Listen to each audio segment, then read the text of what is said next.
60 বছর পরে যিনি বিড়ি সিগারেট খায় ওনার লজ্জা শরম কম। আমি বললাম হায়া কম বেটা আপনার। একজন মুসলমান এতদিন পর্যন্ত বেশরম থাকতে পারে না। 60 বছর বয়সেও যে এখনো টেলিভিশনে চা দোকানে নর্তকীর নাচ দেখে, নাটক সিনেমা দেখে, আপনার লজ্জা কম মিয়া, আপনার শরম কম, হায়া কম আপনার ভিতরে। মুসলমান 60 বছরেও আখিরাত মনে পড়ে নাই, 60 বছর পরেও আপনার কবরের কথা মনে পড়ে নাই, এখনো সুদ। মানুষটা আল্লাহর কথার প্রতি আন্তরিক হয়, আল্লাহ তার জীবন পরিবর্তন করে, নাইলে বদলায় না। বক্তা বদলাইতে পারবেন আপনি? বক্তা আসবে মনে করেন চাঁদের দেশ থেকে, বক্তা আসলো মঙ্গল গ্রহ থেকে, বক্তা মনে করেন আনলেন ট্রাক দিয়া, বক্তা আনলেন পিকআপ দিয়া, কথা বুঝছেন না আপনি? বিরাট হুজুর মনে করেন 18 জনে আলগি দিয়া হুজুর আইনা হতাইলেন এনে, কিন্তু আমনে তো আমনের মতো, এই বুঝেন নাই? আমনে তো সিদ্ধান্ত যে আপনি বিড়িখানা ছাড়তেন না, তো বক্তা মঙ্গল গ্রহতে আইলি কিলাম? আপনার তো সিদ্ধান্ত আমি বদলাবো না, তো বক্তা বদলাই লাভ কি? বলেন, আপনার সিদ্ধান্ত বাবুরে হুজুর আপনি কইতেন পারেন, আপনি আরো কত বালা বালা হুজুর দেখছি, এরতে মোড়া তাজা কত হুজুর আইলো গেল, আমারে লড়াইতে পারছে না। আমি আজকে 60 বছর আমি এখনো বিড়ি খাই, সিগারেট খাই, আমি কি ছোটখাটো গাউরা?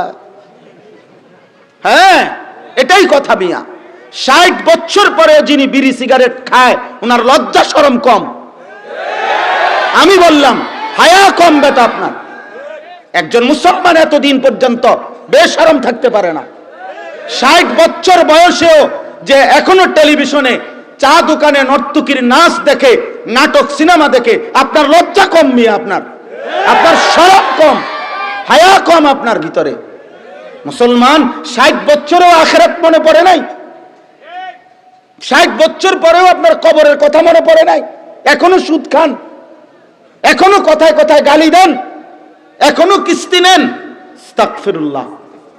আপনি কি ছোটখাটো বিষয়টা?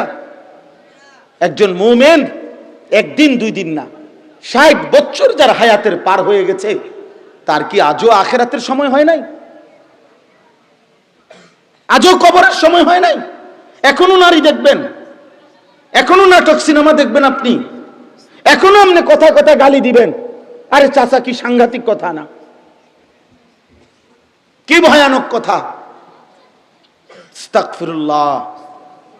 কোরআনুল কারীমের মধ্যে আছে, আল্লাহ তাআলা বলছেন, আলাম ইয়ানি লিল্লাযীনা আমানু আন তাখশা কুলুবুহুম লিযিকরিল্লাহ। আমার মুমিন বান্দা, আমি আল্লাহর শরণ, আমার বন্দিগি, আমার জিকির, এর জন্য তোমার দিলটা নরম হওয়ার সময় আজও হয়নি? আলাম ইয়ানি, আজও হয়নি বান্দা? আল্লাহ যেন জিজ্ঞেস করছে, বান্দা 365 দিন হয়ে গেল, একদিনও ফজরের নামাজ পড়লা না। আমার মহান মাওলা যেন জিজ্ঞেস করে, বান্দা তাহলে কি ব্যাপার, আর আমারে সেজদা দিবা না? তুমি তাহলে আর নামাজ পড়তা না বান্দা? আজকে 30 বছর ধরে যেই সুদখোর হারামখোর এখনো সুদ খায় প্রতিদিন, আল্লাহ যেন ডাক দিয়ে বলে, নাফরমান, তাহলে আর কোনোদিন সুদ ছাড়বা না তুমি? তুমি কি তাহলে এই ফয়সালাই নিয়ে ফেলছো বান্দা, আমি কি তোমার রব না? আমি কি তোমাকে সৃষ্টি করি নাই? আমি কি তোমার শরীরের অঙ্গ প্রত্যঙ্গ দেই নাই? আমি কি 2টা চোখ দেই নাই? আলাম নাজআল লাহু আইনাইন ওয়া লিসানাও ওয়া শাফাতাইন। আল্লাহ বলছে, বান্দা 2টা চোখ কি আমি দেই নাই? জিহ্বাটা কি আমি দেই নাই? 2টা ঠোঁট কি আমি দেই নাই? কানের শ্রবণ শক্তি, ফাজআলনাহু সামিআম বাসীরা। আল্লাহ বলে, কানে শুনবার পুরা শক্তি তো আমি বানিয়েছি, চোখে দেখার তো পুরা শক্তি আমি বানিয়েছি। আলাম নাজআলিল আরদা মিহাদা ওয়াল জিবালা আওতাদা। আল্লাহ বলেন, বলো না বান্দা, আমি কি জমিন তোমার জন্য বিছিয়ে দেই নাই? আমি কি পাহাড়গুলোকে তোমার জন্য পেরেকের মতো স্থাপন করি নাই? ওয়া খালাকনাকুম আজওয়াজা। আমি কি জোড়ায় জোড়ায় নারী পুরুষ করে সৃষ্টি করি নাই? ওয়া জাআলনা নাওমাকুম সুবাতা। 2 চোখের ঘুম আমি দেই নাই? রাত্রিটাকে অন্ধকার আমি আল্লাহ বানাই নাই? আলোকিত এক ফর্সা দিন, ধবধবে ফর্সা এক আলোকিত তোমার কর্মের জন্য, উপার্জনের জন্য আমি আল্লাহ কি একটা দিন বানিয়ে দেই নাই? এত কিছুর বিনিময়ে আমি কি একটা সেজদা পাবো না?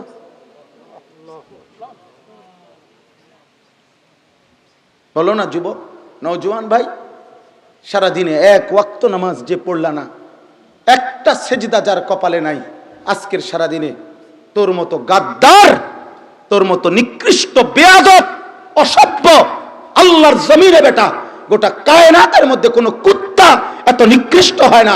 তুই বেটা যে পরিমাণ নিকৃষ্ট বেটা, কোন কুত্তারে জিজ্ঞাসা করিস বেটা যে কুত্তা তুই সেজদা দাস না কেন? কুত্তা তোমাকে বলবে আমার আল্লাহ আমারে সেজদা দিতে বলে নাই, এই জন্য আমি সেজদা দেই না। কুত্তাকে রব সেজদা দিতে বলে নাই বেটা, এই জন্য দেয় না, তোকে দিতে বলছে বেটা। শুকর এই জন্য সেজদা দেয় না, ওরে সেজদা দিতে বলে নাই। গরু এই জন্য সেজদা দেয় না, ওরে সেজদা দিতে বলে নাই। ছাগল এই জন্য সেজদা দেয় না, ছাগলকে মহান আল্লাহ সেজদা দিতে বলে নাই, কিন্তু তুমি নাফরমানকে আল্লাহ সেজদা দিতে বলছে। সকালেও ডাকছে, দুপুরেও ডাকছে, বিকালেও ডাকছে, সন্ধ্যায়ও ডাকছে, রাতেও ডাকছে, ফজরেও ডাকছে, জোহরেও ডাকছে, আসরেও ডাকছে, মাগরিবেও ডাকছে, এশার নামাজেও ডাকছে। তুমি এত বড় গাদ্দার, এত বড় বেঈমান, তুমি কি ছোটখাটো গাদ্দার? বেনামাজি আমি কেন বললাম? বেনামাজির চাইতে নিকৃষ্ট কোনো বেয়াদব আর কেউ হইতে পারে না। কেন? আরে শোনো মিয়া, কেন? প্রশ্ন হলো, সে তো একজন মেম্বার, একজন চেয়ারম্যান, একজন এমপি, মন্ত্রী, এমন কারো কথা লঙ্ঘন করে নাই। সে তো লঙ্ঘন করছে প্রতিদিন, প্রতি প্রহর। এই গোটা কায়নাতের যিনি মালিক, তার কথা সে লঙ্ঘন করছে। এ কি ছোটখাটো বেয়াদব মনে হয়? এ কি ছোটখাটো বেয়াদব? হ্যাঁ, এ কি ছোটখাটো অসভ্য বেটা? ইংরেজি মারো, হ্যাঁ, ইংরেজি আমরাও পড়ছি বেটা। দুইটা শব্দ শুদ্ধ বললেই ভদ্রলোক হয় না, আখলাককে বলে ভদ্রতা। শব্দ উচ্চারণে ভদ্রলোক হয় না, আখলাক আর চরিত্রের পবিত্রতা দিয়ে ভদ্রতা হয়। আখলাকের সংজ্ঞা দেখো, চরিত্র কাকে বলে? যে শব্দ উচ্চারণ করে শুদ্ধ, তাকে চরিত্র বলে। এটা পৃথিবীর কোন ডিকশনারিতে নাই। বোঝেন নাই কথা? ভদ্রলোক এটা দিয়ে হয়, আখলাক এটা দিয়ে হয়, শব্দ দিয়ে। আখলাক চরিত্র, এটা জিন্দিগির গঠন। যে এত বড় মালিককে সেজদা দেয় না, ও বেয়াদব, ও গাদ্দার, ও সীমা লঙ্ঘনকারী, অহংকারী, অহংকারী বেটা। এই জন্য বাপ আপনাদেরকে বললাম, যাদের ছেলে মেয়ে নামাজ পড়ে না, ও খোদার কসম, ও বেয়াদব ছাড়ার কিচ্ছু হচ্ছে না যে তার মালিককে সেজদা দেয় না। সার্টিফিকেট ছাড়াও লক্ষ লক্ষ কোটি কোটি মানুষ এই পৃথিবীতে, যার একটি শিক্ষাগত সার্টিফিকেট নাই, যার কোনো কলমও লিখতে জানে না, যে সরু সরে ABCD জানে না, যে টিপসই দিয়া তার চলে, যে হাতের আঙ্গুলে টিপসই দেয়, এমন মূর্খ বকলম হাজার হাজার কোটি কোটি আছে। কোটি কোটি টাকার মালিক, বাড়ি গাড়ি, অর্থবিত্ত, ক্ষমতা, নেতাগিরি, মাতব্বরি সব করতেছে, কিন্তু বকলম টিপসইও দিতে জানে না। এমন নাই? তাহলে ও দুনিয়া কেমনে ভোগ করছে? বলেন না কেন? ও দুনিয়া ভোগ করছে কিভাবে? ও তো কোনো শিক্ষাগত কি নাই, যোগ্যতাই নাই, তো ও দুনিয়া ভোগ করছে কেমনে? তার সার্টিফিকেট দিয়া করবা কি তুমি, যদি সেই সার্টিফিকেট তোমার আল্লাহ না চিনায়? তোমার পড়ালেখা যদি তোমাকে মুনিব না চিনায়, তোমার পড়ালেখা যদি তোমাকে সেজদা না চিনায়? বলো না দোস্ত, আমি চেহারা দেখে তো বুঝি বাপ, আমি দাঁড় করাইতে পারবো এখন ইনশাআল্লাহ। বেনামাজি 100 জন দাঁড় করাইলে আশা করি 98 জন ঠিক হবে, হয়তো 2 জন ভুল হইতে পারে। বেনামাজির চেহারার মধ্যে কোনো দয়া মায়া থাকে না, বেনামাজির চেহারার মধ্যে কোনো ভালোবাসার চিহ্ন থাকে না। আল্লাহর অপছন্দের যে আল্লাহ তাআলা থেকে বিতাড়িত, তার চেহারায় সৌন্দর্য আসবে কিভাবে? কিভাবে সৌন্দর্য আসবে? এজন্য সর্বযুগে এই পৃথিবীতে সেজদাওয়ালাদের চেহারায় যে মায়া থাকে, সেজদাবিহীন নাফরমানের চেহারায় ওই মায়া থাকে না।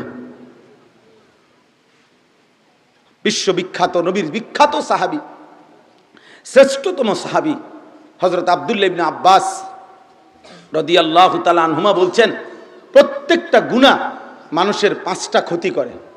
কয়টা? 1, সাওয়াদুন ফিল ওয়াজহ, চেহারা কালো করে। 2, জুলমাতুন ফিল কলব, অন্তর অন্ধকার করে।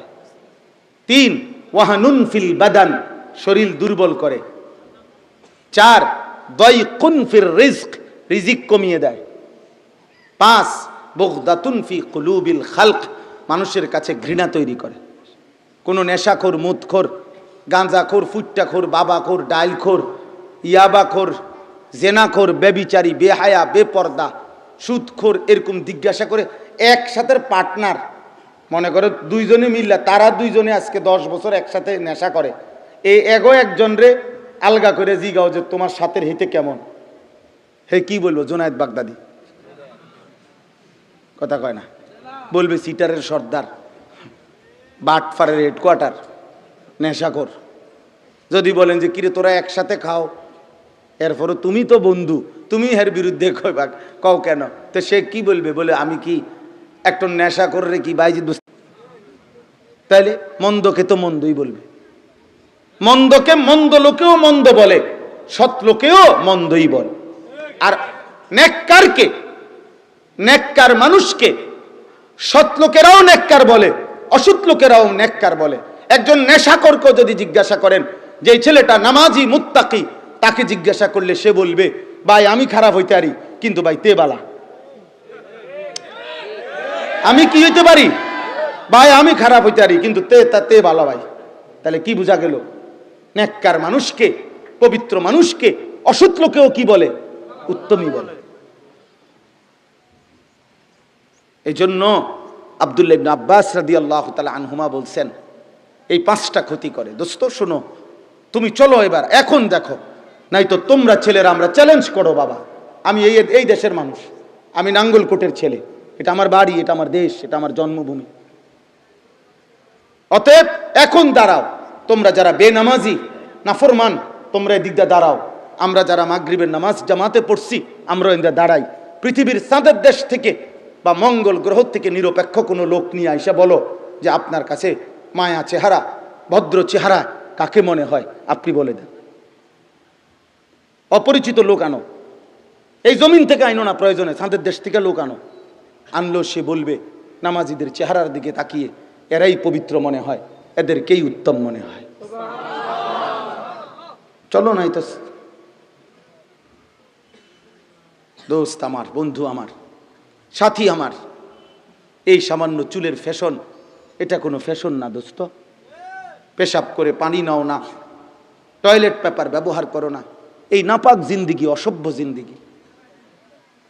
দিন নাই রাত নাই, মোবাইলে নারী দেখো, ছবি দেখো, উলঙ্গ দৃশ্য দেখো।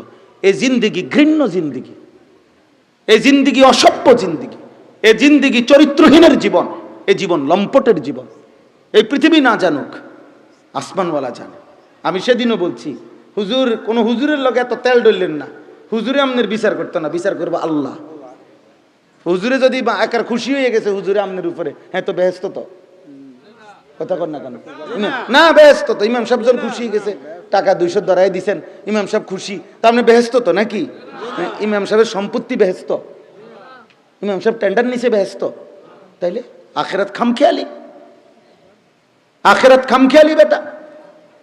হাসরের মাঠ এটা ফুটবল খেলার মাঠ। আমার দোস্ত, কোরআনুল কারীমের মধ্যে বলছে, আল্লাহ বলছে সূরা মুজাম্মিলের মধ্যে আছে, ফাকাইফা তাত্তাকুনা ইন কাফারতুম ইয়াওমান ইয়াজআলুল বিলদানা শিবা। পাগল করা আয়াত, কলিজা পাগল করে ফেলবে। আয়াতের অর্থ কি? আল্লাহ বলছে, আমার বান্দা, এই যে তুমি দিবানিশি নাফরমানি করছো, আল্লাহ নিজে বলতেছে, আল্লাহ যেন ডাক দিছে, আনিস, এই যে তুমি নামাজ পড়ো না, রোজা রাখো না, হালাল খাও না, এভাবে যে দিবানিশি আমার নাফরমানি করছো বান্দা, তুমি সেই কিয়ামতের দিন কেমনে বাঁচবা বান্দা, যেই দিনের একদিনে দুঃখ কষ্ট আর পেরেশানি আর যন্ত্রণায়, খোদার কসম, একদিনে কুলের বাচ্চা আল্লাহ বলছে বুড়া হয়ে যাবে, বুড়া হয়ে যাবে, বুড়া হয়ে যাবে একদিনের পেরেশানিতে। ইয়াউমান ইয়াজআলুল বিলদানা শিবা। একদিনে তাফসীরের মধ্যে আমরা পড়ছি 900 বছর যদি কোনো নাফরমান পাপী আল্লাহর এই দুনিয়ায় 900 বছরে আল্লাহর নাফরমানি করেছে, কুফর, শিরিক, চুরি, ডাকাতি, জিনা, ব্যভিচার, মদ, জুয়া, হারাম, কিন্তু 900 বছরে কোনোদিন 1 সেকেন্ডের জন্য সুখ পায় নাই, আর দুঃখ পায় নাই, কোনো কষ্ট পায় নাই, আরামেই চলছে, ফুর্তিতেই চলছে, কোনোদিন এক ফোঁটা চোখের পানি পড়ে নাই, কোনোদিন একটা সুইয়ের কাঁটার আঘাত লাগে নাই, 900 বছরে সে কোনোদিন কাঁদে নাই, এমন সুখে আর আরামে কিন্তু আল্লাহর নাফরমানি করে কাটাইছে। খোদার কসম তাফসিরে লিখছে ওয়াজাআত সাকরাতুল মাউত বিল হক, এই আয়াতের তাফসিরে আছে, সূরা কফের মধ্যে আছে আয়াত। তাফসিরের মধ্যে লিখছে 900 বছর পরে এই নাফরমান যেদিন তার প্রথম মৃত্যুর যন্ত্রণা শুরু হবে, মৃত্যুর মুহূর্তে আল্লাহর কসম মৃত্যু যন্ত্রণার 1 সেকেন্ড তাকে তার 900 বছরের সুখ আর আনন্দ ভুলিয়ে দেবে। পরের সেকেন্ডে তাকে যদি জিজ্ঞেস করে, মহান আল্লাহ, আমার বান্দা দুনিয়ার জীবনটা কেমন কাটায় আসলা, খোদার কসম ওই নাফরমান পাপী বলবে, মাওলা বিগত 900 বছরের জীবনে কোনোদিন সুখ কাকে বলে আমি মাওলা দেখি নাই। 1 সেকেন্ডের মৃত্যুর যন্ত্রণা তার 900 বছরের আনন্দ ভুলিয়ে দেবে। রাসূলুল্লাহ সাল্লাল্লাহু আলাইহি ওয়াসাল্লাম বলছেন, পরিষ্কার বিশুদ্ধ হাদিস, জাহান্নামী পাপী বান্দাকে আল্লাহ হাসরের দিন ফেরেশতাকে বলবে, আমার এই নাফরমান বান্দাকে জাহান্নামের বাহিরটা একটাবার হাঁটাইয়া আনো, আর হাঁটাইয়া ঘুরাইয়া জাহান্নাম বরাবর দরজা বরাবর বাহিরে 1 মিনিটের জন্য একটু দাঁড় করাইবা, 30 সেকেন্ড দাঁড় করাইয়া আমার কাছে নিয়ে আসো। জাহান্নামের বাহিরটা ঘুরাইয়া ফেরেশতা ওই নাফরমানকে তার জাহান্নামের দরজার মুখে 30 সেকেন্ড বা 1 মিনিটের জন্য শুধু দাঁড় করাবে। জাহান্নামের ভিতর থেকে একটা গরম আগুনের বাতাস এই 30 সেকেন্ডের মধ্যে তার বুকে আইসা লাগবে হাওয়া। এরপরেই ফেরেশতা তাকে আল্লাহর কাছে নিয়ে যাবে। মহান আল্লাহ জিজ্ঞেস করবে ওই নাফরমানকে, আমার বান্দা গত 60 বছর 70 বছর তো খুব আরামেই কাটাই আসছো না? আল্লাহর কসম নবী বলেন, এই লোক বলবে, মহান আল্লাহ আমি জীবনে সুখ কি জিনিস কোনো দিন দেখি নাই। হাসি কাকে বলে আমি জানি না মাওলা।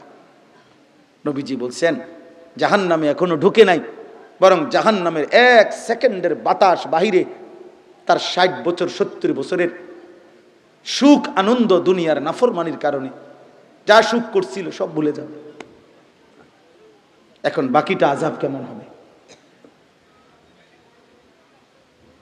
আমার কাছে একটা উর্দু কিতাব আছে মোটা, মৌত কে পুর আসরার ওয়াকিআত, মৃত্যুর মর্মান্তিক অনেক কাহিনী, ছোট ছোট কাহিনী।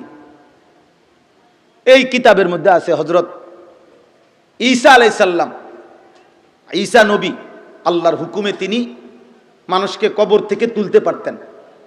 ওনার একটা মুজিজা ছিল এটা। ঈসা নবী আল্লাহর হুকুমে কুম বিইজনিল্লাহ বললে নাম ধরে আল্লাহর হুকুমে ওই ব্যক্তি কবর থেকে দাঁড়িয়ে যেত। তো নূহ আলাইহিস সালামের জামানার বংশধর যিনি 450 বছর হায়াত পাইছেন, ওই জামানার একজন ব্যক্তিকে ঈসা নবী একদিন কবর থেকে তুলছিলেন, আল্লাহর হুকুমে উনি দাঁড়াইছেন। ঈসা নবী তাকাইয়া দেখলেন তার চুল দাড়ি সাদা।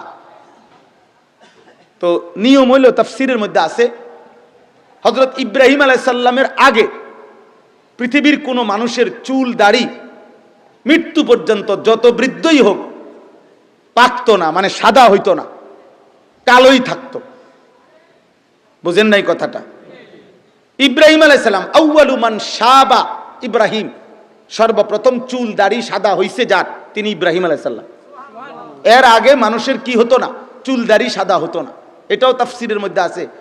আল্লাহ তাআলা যে ইব্রাহিম আলাইহিস সালামকে অনেকগুলো পরীক্ষা করছে, এর মধ্যে এটা একটা পরীক্ষা, যে ওনার চুল দাড়ি সাদা হইতে লাগছে। ওনার কওমের লোকেরা ওনাকে বলছে, দেখো পূর্বপুরুষের ধর্ম ত্যাগ করার কারণে চেহারা কেমন জানি হয়ে গেছে, কারণ তারা তো আর এই সাদা চুল দাড়ি আর কোনোদিন দেখে নাই। তো বলছে যে চেহারা উল্টে হয়ে গেছে, ভিন্ন রকম হয়ে গেছে। তাফসীরের ইবনে কাসিরের মধ্যে আমি নিজে পড়ছি, ইব্রাহিম আলাইহিস সালাম আল্লাহকে জিজ্ঞেস করছে, মা হাদা শাইব ইয়া রাব্বি, আয় মাওলা আমার এই সাদা অবস্থা এটা কি? এই যে আমার যে চুল দাড়ি কেমন সাদা হয়ে যাচ্ছে কেন? আল্লাহ তাআলা বলছেন, হাযা ওয়াকার, এটা তোমার ইজ্জত, এটা তোমার সম্মান, এটা তোমার মর্যাদা। ইব্রাহিম আলাইহিস সালাম বললেন সাথে সাথে, আল্লাহুম্মা জিদনি ওয়াকারান, আয় মাওলা তাহলে আমার এই সম্মান আরো বাড়ায় দেন, মানে বাকিডিও সাদা করে দেন, কোনো অসুবিধা নেই। ওরা কি কয় তো যাই হোক, তো ওনার আগে কোন মানুষের চুল দাড়ি কি হতো না? তাহলে এ তো নূহ আলাইহিস সালামের বংশধর, ইব্রাহিমের আগের মানুষ, তাহলে এই হিসাবে এই লোকের চুল দাড়ি সাদা হওয়ার কথা, বোঝেন নাই? সাদা হওয়ার কথা না তো। তাইলে ঈসা আলাইহিস সালামও অবাক হয়ে গেছে এটা দেখা, তো জিজ্ঞাসা করছে যে তুমি তো নূহের বংশধর, তোমার তো চুল দাড়ি সাদা হওয়ার কথা না, তোমার 450 বছর হায়াত পাইছো, চুল দাড়ি সাদা হলো কেন? এই তখন উনার বংশধর বলছে, হে নবী ঈসা, আল্লাহর কসম 450 বছরে কোনোদিন আমার চুল দাড়ি সাদা হয় নাই, কিন্তু মৃত্যুর মুহূর্তে আমার সাকরাতুল মউত, মৃত্যুর যন্ত্রণা যখন শুরু হয়েছে, এই মৃত্যু যন্ত্রণার মুহূর্তে, আজরাইল জান কবজের এই মুহূর্তের এইটুকু যন্ত্রণায় আমার চুল দাড়ি সাদা হয়ে গেছে। আমি নিজে কিতাবে পড়ছি দোস্ত। অতএব বেলা শেষে কবরে যাইতে হবে, দিন শেষে একদিন কবরে যাইতে হবে, রাত শেষে একদিন কবরে যাইতে হবে, হাসির শেষে একদিন কবরে যাইতে হবে, কান্নার শেষে একদিন কবরে যাইতে হবে, আনন্দের শেষে একদিন কবরে যাইতে হবে, বেদনার শেষে একদিন কবরে যাইতে হবে, হাসপাতাল থেকে একদিন কবরে যাইতে হবে, দুনিয়ার নেশার আড্ডা থেকে একদিন কবরে যাইতে হবে, সুখের আড্ডা থেকে কবরে যাইতে হবে, দুঃখের পাহাড় থেকে কবরেই যাইতে হবে।